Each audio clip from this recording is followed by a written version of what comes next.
A secret war is being waged on your life savings. This isn't a conspiracy theory. It's a calculated attack happening right now, inside your bank account. The weapon of choice? A hidden tax, silently draining the value of your money.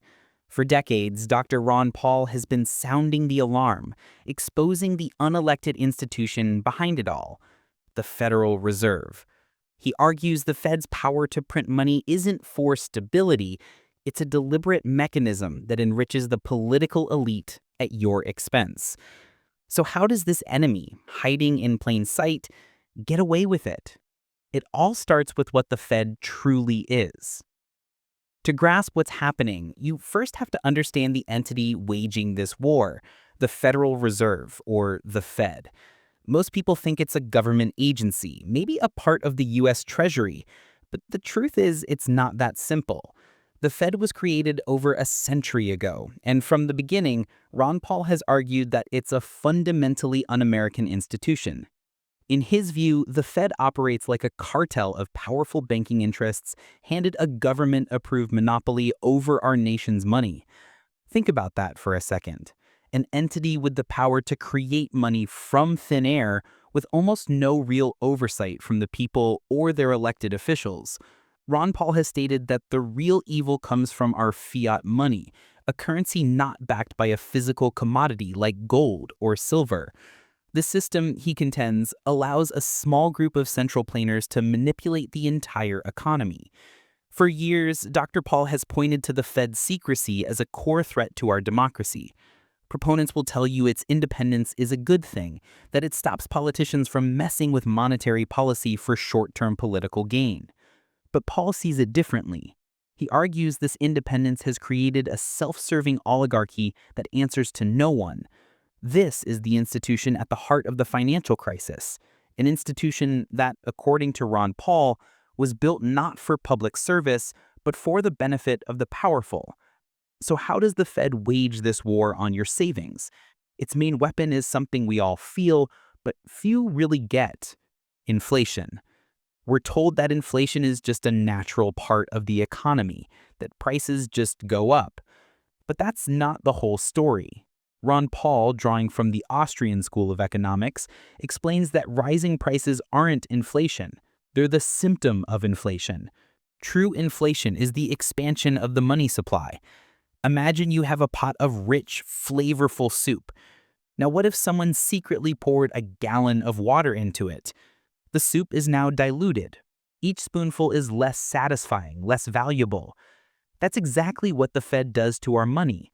When the government needs to spend more than it gets from taxes, for wars, bailouts, or massive spending programs, it avoids the unpopular choice of raising your taxes directly.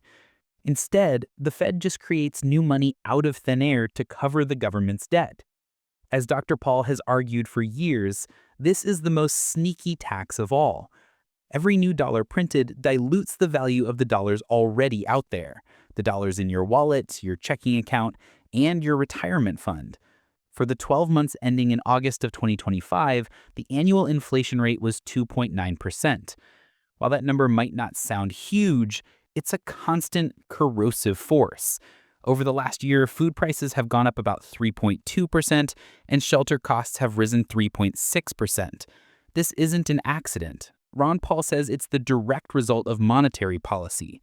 He calls it the regressive inflation tax because it hits the poor and the middle class the hardest, the very people who save their money in dollars only to see its purchasing power vanish. This isn't some abstract economic debate. This war has real victims, and you're one of them. Every time you're at the grocery store and notice the bill for the same items is higher, you're paying the price. Every time you fill up your car and it costs more than last year, you're paying the price. But the most devastating impact is on your savings. If you're a responsible person who works hard and puts money away for the future, the Fed's policies are actively working against you. Let's say your savings account earns 1% interest, but real inflation is over 3%. You're losing 2% of your purchasing power every single year without spending a dime. Your savings are being systematically devalued. This leads to what Ron Paul calls malinvestment. By artificially forcing interest rates low, the Fed sends false signals through the economy. It encourages massive borrowing and punishes saving. This is what fuels unsustainable booms, like the housing bubble that Paul started warning about as early as 2003, which are always followed by painful busts. From his perspective, these boom-bust cycles aren't a natural part of a free market. They're the direct result of a centrally planned monetary system. Ron Paul warns that this system funnels wealth into the hands of those who own assets that rise with inflation, while the poor and the middle class who depend on wages and savings fall further and further behind. The politicians and their connected allies get to spend the newly created money first before prices have shot up. By the time that money trickles down to you, its value has already been drained. For over 40 years, Ron Paul has been a consistent, unwavering voice against this system. He started introducing bills to audit and abolish the Federal Reserve decades ago. He literally wrote the book on it, End the Fed, where he argues that a free society can't exist with a secret central bank controlling the money. His fight isn't just about economics. He sees it as a constitutional and moral issue. The Constitution, he points out, aimed to prevent the government from debasing the currency by giving Congress the power to coin money and regulate its value. Many opponents of the Fed argue its current structure violates these principles. From Paul's perspective, the Fed allows the government to fund a global military empire and a massive welfare state without getting direct approval from the public through honest taxation. Reckless spending and endless wars would become much harder to finance. Despite being dismissed by the mainstream for years, his message is breaking through. The 2008 financial crisis, a catastrophe that Ron Paul and his followers argue was born directly from the Fed's easy money policies, opened millions of eyes. Suddenly, people were asking the same questions Paul had been asking for decades. More recently, in 2025, there has been a renewed surge of bipartisan support in Congress for legislation to audit the Fed, showing a growing public hunger for transparency, a hunger that Ron Paul helped create. If the system is so broken, what's the solution? For Ron Paul, the path forward is clear and has two critical steps. First, transparency. Audit the Fed.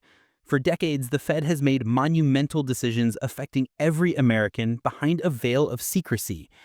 An audit would force the Fed to open its books and show us everything, including its dealings with foreign central banks and major financial institutions. Ron Paul argues that if the American people truly saw the mischief the Fed is up to, they would overwhelmingly demand an end to it. But an audit is just the first step. The ultimate goal is to end the Fed entirely. This means returning to a system of sound money. In a sound money system, the currency would be backed by a real asset, like gold, which would stop the government from just printing more whenever it wants.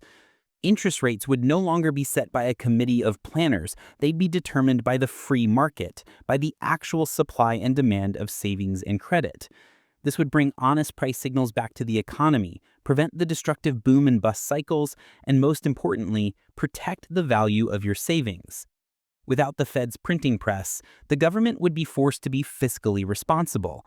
It would have to pay for its spending with transparent taxation or honest borrowing, forcing a real public debate about its priorities. Reckless spending and endless wars would become much harder to finance. This is a battle for our economy and our freedom. The first step is spreading this knowledge. If you found this information valuable, share this video with your friends and family. What are your thoughts on the Federal Reserve and its impact on your savings? Let us know in the comments below. And be sure to subscribe for more honest looks into the topics others won't touch. The secret war on your savings isn't a distant threat. It's happening right now, every single day. As Ron Paul has warned, any new Fed chairman inherits a broken system, shackled by massive debt and inflationary pressures. He argues that the problem isn't the person in charge, but the system itself, a system of central planning that is destined to fail. He puts it bluntly. No person or persons can know the correct interest rates, and the Federal Reserve's attempts to control interest rates are destructive like other central planning. The proper answer to who should be Fed chairman is, well, nobody. The choice is ours. We can continue to let an unelected body silently tax away our wealth, or we can heed the warnings of people like Ron Paul and demand a return to sound money, fiscal sanity, and a system where your savings are protected, not plundered. The war is real, but knowledge is our most powerful weapon.